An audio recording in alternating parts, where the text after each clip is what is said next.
பசித்தவருக்கு உணவு வழங்கும் குழு சார்பில் மாடம்பாக்கத்தைச் சேர்ந்த முதுகு தண்டுவலத்தால் பாதிக்கப்பட்ட செல்வி சூர்யாவிற்கு ரூபாய் 65,000 மதிப்புள்ள ரிமோட் வாட்டர் பெட் கட்டல் வழங்கப்பட்டது. கடந்த 2008ஆம் ஆண்டு கூலி தொழிலாளியான தட்சிணாமூர்த்தி, சுப்புலட்சுமி ஆகிய தம்பதிகளின் 3 மகள்களில் 2வது மகளான செல்வி சூர்யா வயது 18 பணிக்கு சென்றுவிட்டு வீடு திரும்பும்போது மாடம்பாக்கம் ஆதனூர் கூட்டோடு சாலையில் வாழைத்தோப்பு அருகில் அதிவேகமாக வந்த ஆட்டோவால் மோதி செல்வி சூர்யா தூக்கி எறியப்பட்டு விபத்துக்குள்ளான நிலையில் ஆட்டோ ஓட்டுநர் தப்பிச் சென்ற வேளையில் சாலையில் கடந்து சென்ற பொதுமக்கள் உதவியோடு அரசு மருத்துவமனையில் அனுமதிக்கப்பட்டு சிகிச்சை பெற்ற நிலையில் பொருளாதார நெருக்கடியால் மேல் சிகிச்சை தொடராமல் போனது குறிப்பிடத்தக்கது. சாலை விபத்து நடந்து 16 வருடங்கள் முடிவற்ற நிலையில் தந்தை இறந்ததையொட்டி வாடகை வீட்டில் தாயார் உதவியுடன் செல்வி சூர்யா வாழ்ந்து வரும் நிலையில் உடல்நிலை நாளுக்கு நாள் பலவீனமடைந்து முதுகு தண்டுவலம் பெரிதும் பாதிக்கப்பட்டு தற்போது ஏழ்மனைகளில் படுக்கையாய் வாழும் செல்வி சூர்யாவின் நிலையை கண்டு அவர்களின் நண்பர்களின் மூலம்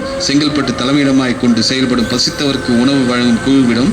உதவி கோரப்பட்ட நிலையில் கள ஆய்வு மேற்கொண்டு 2 வாரத்தில் ரூபாய் 65,000 மதிப்புள்ள ரிமோட் வாட்டர் பெட் PVC கட்டளை பசித்தோர் உணவு வழங்கும் குழுவின் அமைப்பாளரும் மக்கள் சேவகருமான பாலாஜி, எவால்வ் கேக் ஷாப் உரிமையாளரும் வழக்கறிஞருமான கோபிநாத், செங்கல்பட்டு ரோட்டரி சங்கத்தின் தலைவர் ஜெயக்குமார் மற்றும் டிடிஎன் டிராவல்ஸின் உரிமையாளர் ரெட்டிபாளையம் சத்யா ஆகியோர் முன்னிலையில் செல்வி சூர்யாவிற்கு ரூபாய் 65,000 மதிப்புள்ள ரிமோட் வாட்டர் PVC பெட் வழங்கப்பட்டன.